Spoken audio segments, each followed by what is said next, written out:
अगर हमारी कुच्छा से एक भगवान के भक्त ने अवतार ले लिया तो उस मां की कोख धन्य हो जाती है।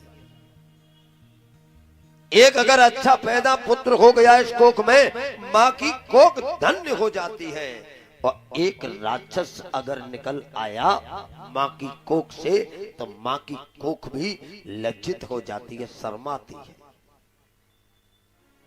ध्यान देना, जिस कुल में एक भगवान का भक्त हो जाता है उसकी 21 पीढ़ियां तर जाती हैं। 21 पीढ़ियों में कौन कौन सी पीढ़ियां हैं भैया?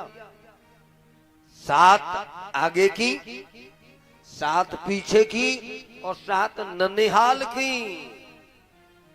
श्लोक है भागवत का, त्रिसप्तभी पिता पूता प्रतन्याम सहते अनद सातो अब जातो भवान में कुल पावन। जिस कुल में एक भगवान की भक्त से 21 पीढ़ियां तर जाती हैं।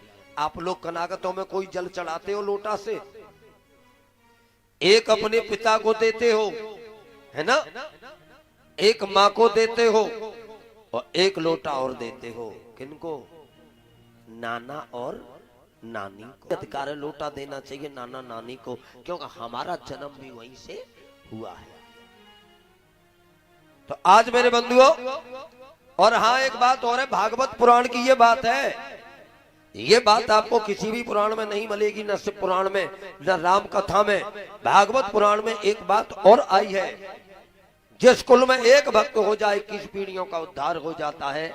और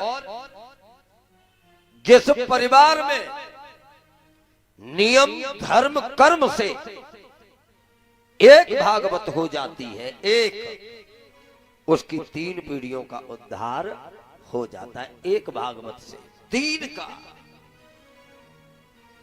और 3 पीढ़ियों में कहां की है?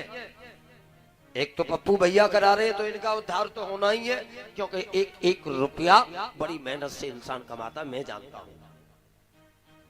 6 घंटा पानी नहीं पीता तब कहीं कोई पैसे देता है।